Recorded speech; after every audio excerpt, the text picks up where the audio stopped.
On June 29, 1978, Victoria Barry got stood up. She was supposed to have lunch with the actor Bob Crane, but he never showed. Crane had once been a major celebrity, playing the title role on the sitcom Hogan's Heroes, but by 1978, his heyday was over. He was living in a rented apartment in Scottsdale, Arizona, performing in a dinner theater production called Beginner's Luck. Unfortunately, Bob Crane's luck had run out.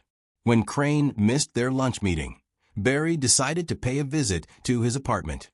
What she saw when she opened the door would haunt her for the rest of her life. Bob Crane was lying on the floor in a pool of blood. He'd been bludgeoned to death, an electrical cord tied around his neck. In the wake of this tragedy, there was an outpouring of grief and support. But in the coming months and years and decades, details of Bob Crane's secret life would emerge. The genial, clean-cut sitcom star had a dark side, and it may just have cost him his life. Bob Crane was born in Connecticut in 1928. From an early age, he was passionate about music, particularly drumming. This led him to drop out of high school and pursue a career in radio. He began working as a disc jockey in 1950 and quickly began making a name for himself on the airwaves. But Crane's first big break came in 1956, when CBS hired him to host their signature morning radio show in Los Angeles. Crane's witty sense of humor, penchant for drumming, and ability to land celebrity guests quickly made him a ratings darling. He interviewed legends like Frank Sinatra, Bob Hope, and Marilyn Monroe. Perhaps rubbing elbows with movie stars gave Bob Crane the acting bug. He began booking small guest spots on TV shows like The Twilight Zone, but he would break into TV in a bigger way when he convinced comedian Carl Reiner to get him a guest spot on The Dick Van Dyke Show in 1962. He made a good enough impression that he was offered a regular role on The Donna Reed Show from 1963 to 1964. In those days, he was still working full-time on the radio and part-time in the studio, but all that would change in 1965. That's when Bob Crane booked the gig that would make him famous and set him on the path to his untimely demise. In 1965, CBS offered Bob Crane the lead role in the sitcom Hogan's Heroes.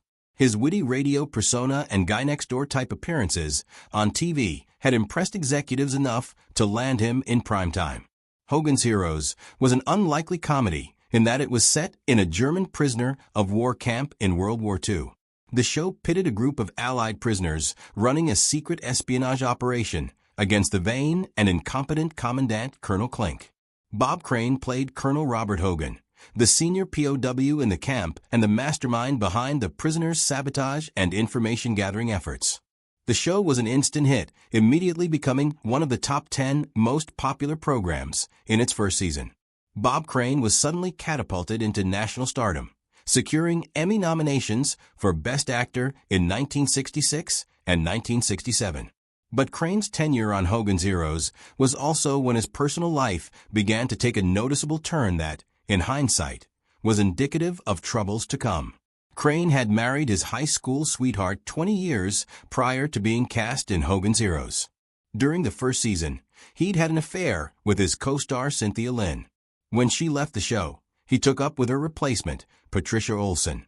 Crane left his wife in 1970 in order to marry Olsen, who was already pregnant with another man's child. The two were wed on the Hogan's Heroes set, with co-star Richard Dawson serving as best man. Dawson would play a critical role in Crane's downfall, but more on that later. Hogan's Heroes was on the air from 1965 until 1971, although ratings-wise, it peaked in its first season. In 1971, the show was unceremoniously canceled by CBS Studios head Fred Silverman. By the final season, the budget had been cut considerably. Executives were eager to move away from campy 1960s comedies that mostly attracted an older rural audience. Advertisers wanted a younger, more urban viewership. Hogan's Heroes was behind the times, and it got the axe without so much as a proper series finale. The cancellation sent Bob Crane's career into a sharp decline. He made occasional guest appearances and starred in a few movies that flopped. In 1975, he attempted a return to television with The Bob Crane Show, but it was a ratings bust, and the network canceled it after 14 episodes. In general, Crane was unhappy with the roles Hollywood had to offer him following his successful run on Hogan's Heroes. In the early 1960s, he'd been making $150,000 a year as a radio star, a fortune at the time. By the mid-1970s, he was a television one-hit wonder who had to take his show on the road to earn a living. So he purchased the rights to a play called Beginner's Luck and began touring dinner theaters as the director/star of the show. It was Beginner's Luck that brought Bob Crane to Scottsdale, Arizona, in June of 1978, to the small apartment where his co-star would find him bludgeoned to death with an electric cable around his neck. But it wasn't the ups and downs of show business that led to Crane's murder. The likelier cause was his activities offset. When a different kind of camera was rolling, many people think his killer was John Carpenter, a strange man who shared an even stranger hobby with Bob Crane. John Carpenter was a charming, uneducated, but hard-working electronic salesman. By the time he met Bob Crane, Carpenter had been many things. A musician, a roller derby star, and through it all, always a notorious ladies' man, with an easy manner, dark hair, and piercing eyes. In the early 1960s, Carpenter stumbled into a job with a little-known electronics company that had just set up shop in the United States. It was called Sony. At that time, home video and VCR technology was in its infancy, available only to the rich and famous. John Carpenter's job was to sell this new technology to the Hollywood who's who, install it, and teach them how to use it. In this way, Carpenter was perfectly positioned to make the acquaintance of celebrities.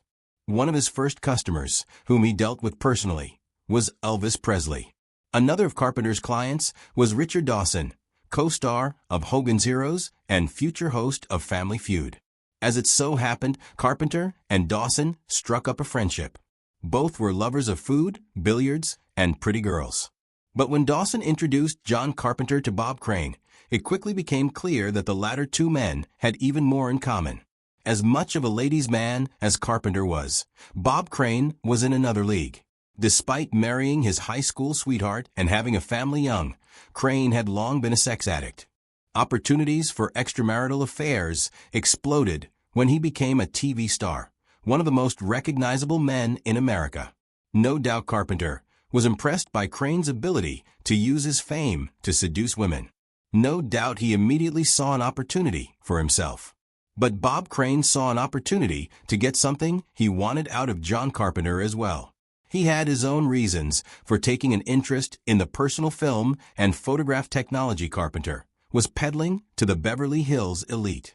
Bob Crane wasn't just a philanderer and a Hollywood horndog. His interests extended to creepy and beyond. Crane liked to document his sexual exploits. Years later, Richard Dawson's son shared an anecdote of his father's. One day, Crane invited Dawson to check out the back seat of his car. Inside, Dawson saw hundreds of photographs of women Crane had slept with, spread across the seats. Some were simple nudes. Others were much more explicit. Crane's son, Robert, has denied it strenuously in the years since his father's death, but it's clear that at least some of these women had no idea they were being recorded.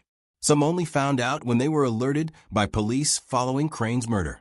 On the other hand, some were aware. One woman who consented to being photographed remarked that Crane seemed to enjoy the posing and picture-taking more than the act itself. Suffice to say, Bob Crane enjoyed producing adult films, starring himself, with or without the knowledge of the women he slept with. John Carpenter, tech guru to the stars, was the perfect person to help him take this hobby to the next level. He could provide cameras, tapes, and VCRs. Crane could provide women eager to have a fling with a famous actor. And that's how the relationship between the two men became complicated. John Carpenter wasn't just selling Bob Crane video equipment, and he wasn't just a friend either.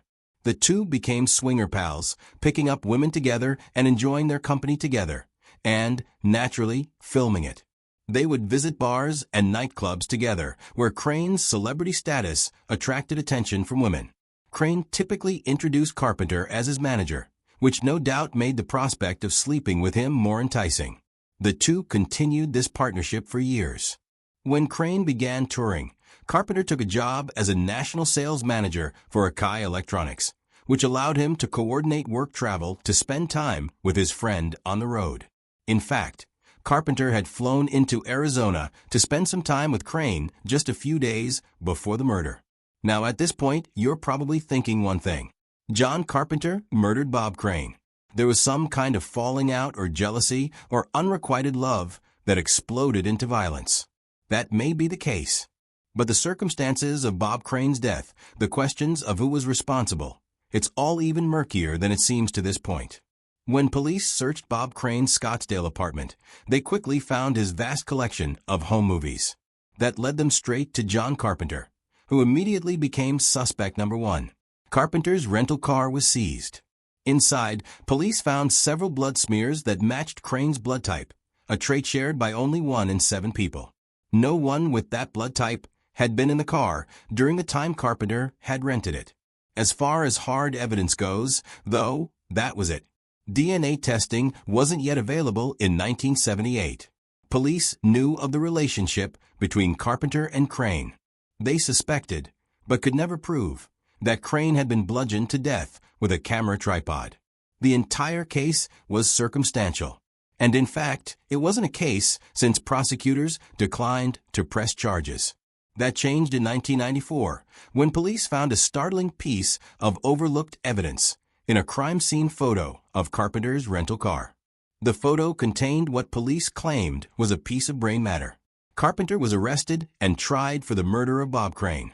At the trial, Crane's son, Robert, testified that his father had grown sick of John Carpenter by 1978, describing his one-time friend as an obnoxious hanger-on. He further testified that his father had called Carpenter on the night of the murder to end their friendship. But there really wasn't much more to the case than that. The supposed brain tissue in the photo, well, the state couldn't produce it. They'd lost it. DNA tests on the blood from the car were inconclusive. Witnesses testified to seeing Crane and Carpenter out to dinner the night before the crime, having a grand old time. There are also plenty of viable alternative suspects that police never bothered to interview, namely husbands and boyfriends of the women Crane had seduced, not to mention Crane's wife, who was days away from finalizing a divorce and inherited his entire estate upon his death. In the end, John Carpenter was acquitted. Robert Crane, Bob's son, went on to publish his father's adult films online, charging $19.95 a month for access on a website that, thankfully, no longer exists. The question of who murdered Bob Crane remains, officially, an open one. But the story of his secret life stands as a reminder of the dangers of compulsion, exploitation, and the dangerous allure of wealth and fame. If you enjoyed this video, subscribe to Tales That Tell for more. Thank you for watching.